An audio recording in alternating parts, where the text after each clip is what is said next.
E você achando que só o Brasil tinha problemas com o teto de gastos.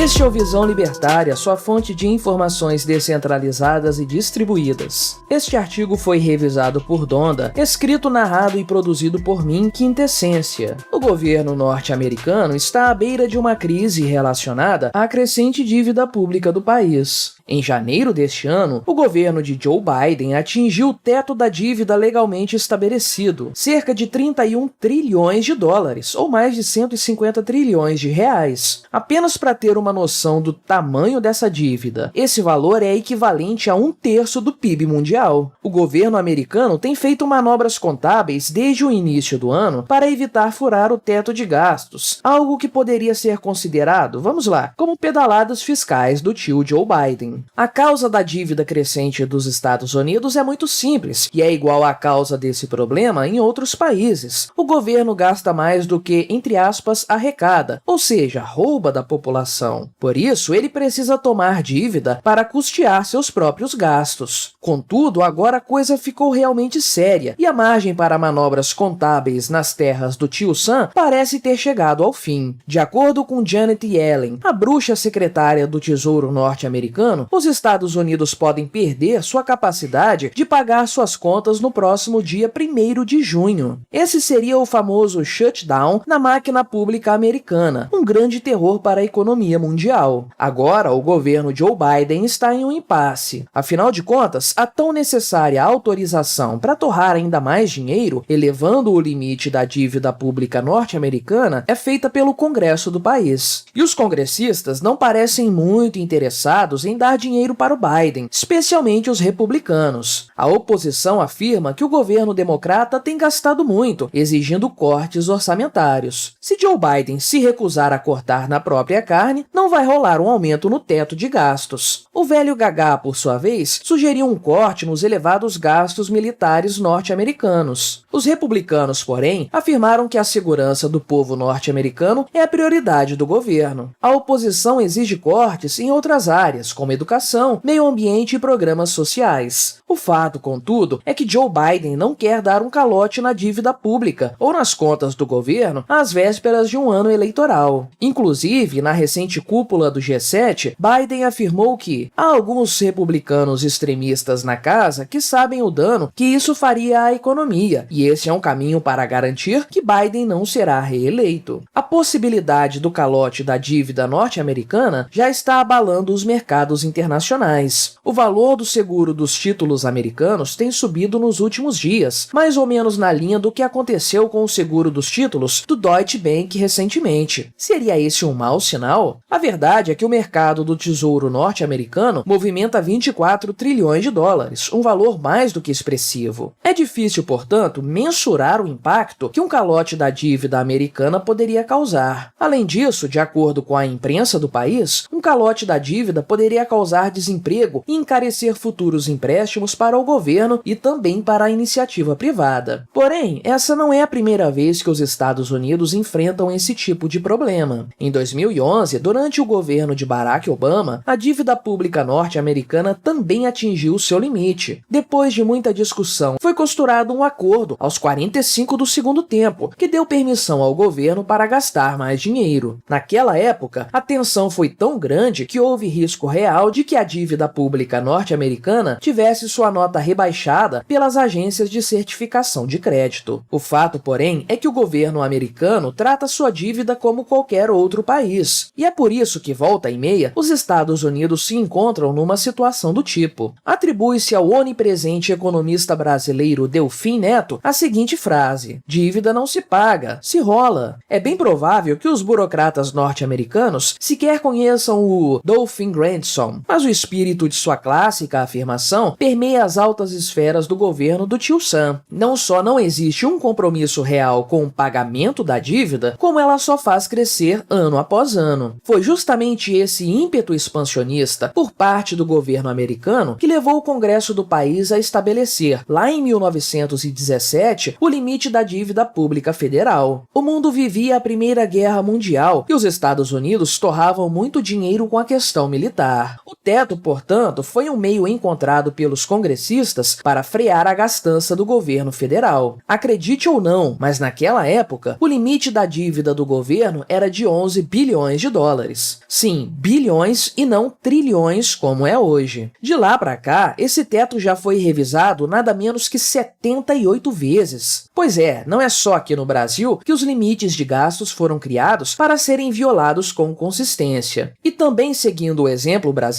os déficits fiscais dos Estados Unidos crescem ano após ano, e os superávites são apenas breves exceções a essa regra. Durante a recente crise sanitária, por exemplo, o déficit americano chegou a inacreditáveis 15% do PIB, e isso porque estamos falando da maior economia do mundo. Para 2023, a projeção para o déficit fiscal é mais conservadora, um total de 1,5 trilhão de dólares. Isso se a possível crise bancária não exigir resgates por parte do governo federal. De qualquer forma, esse é um valor mais do que expressivo e que é praticamente equivalente ao PIB brasileiro do ano passado. No longo prazo, a tendência é que a coisa só piore. A estimativa é de que a dívida pública norte-americana salte dos atuais 24 trilhões de dólares para nada menos que 43 trilhões até 2033. Independente dos números, porém, o fato é que a dívida pública é sempre um problema. Como essa dívida se trata, em última análise, do governo pegando dinheiro emprestado da iniciativa privada, isso representa menos dinheiro disponível para financiar outras atividades econômicas. E o dinheiro a ser emprestado é uma mercadoria como qualquer outra, sujeita à lei da oferta e da demanda. Se há menos dinheiro disponível para empréstimos, já que o governo toma para si a maior parte, o preço dos empréstimos, ou seja, a taxa de juros, tende a subir bastante. Fica mais difícil para as empresas e para os indivíduos empreender, expandir seus negócios e gerar renda. Mas afinal de contas, o governo norte-americano vai ou não dar calote na sua dívida? A administração Biden vai deixar de honrar seus compromissos em 1º de junho? E a verdade é que, muito provavelmente, a coisa vai ser resolvida nos meios políticos, da mesma forma que o citado problema da dívida de 2011 foi resolvido entre governo federal e Congresso. Isso se trata apenas de pressão política para enfraquecer Biden e cimentar o caminho para a vitória republicana no próximo ano. Essa pressão, contudo, dificilmente vai escalar para uma crise. Seria um preço alto demais a se pagar. Afinal de contas, como disse o ex-presidente do Fed, Alan Greenspan, no auge daquela crise da dívida de 2011, os Estados Unidos podem pagar qualquer dívida que tenham, porque sempre podemos imprimir dinheiro para fazer isso. A dívida pública estatal tem por referência a própria moeda estatal que, adivinhe só, é impressa pelo próprio Estado. Ou seja, o governo pega dinheiro emprestado e tem a possibilidade de imprimir dinheiro de mentirinha para pagar essa dívida no futuro. Olhando sob esse prisma, chega a ser impressionante o fato de que tanta gente ainda empresta dinheiro para o governo. Contudo, a insolvência do governo norte-americano e de outros estados no longo prazo é inevitável. O dólar, bem como todas as moedas estatais, está subindo no telhado muito rápido. O grau de desvalorização do dinheiro de mentirinha impresso pelos bancos centrais atingiu um patamar nunca antes visto, e isso vai cobrar seu preço mais cedo ou mais tarde. E com base nas recentes quebras bancárias que temos observado, pode ser que a crise chegue mais cedo mesmo. Quando isso acontecer, o problema da dívida pública dos Estados Unidos vai parecer fichinha. A dívida pública sempre vai crescer, o governo vai imprimir cada vez mais dinheiro e isso, no fim das contas, vai implodir a economia estatal. Tudo o que estiver vinculado a ela vai virar pó junto com o Estado. O grande problema norte-americano não é o teto de sua dívida ou quanto dinheiro Joe Biden gasta com seu governo. O grande problema da economia americana e de qualquer outra ao redor do mundo é a constante desvalorização do dinheiro estatal. Quando esse castelo de cartas desmoronar, coisas como dívida pública, dólar e teto de gastos serão irrelevantes. A economia estatal terá desaparecido, finalmente e de uma vez por todas. Obrigado por sua audiência. Se você gostou deste vídeo, deixe o seu like e o compartilhe com os seus amigos para difundir as ideias da liberdade. Se quiser ser notificado de outros vídeos, clique em se inscrever e depois no ícone da campainha. Até a próxima!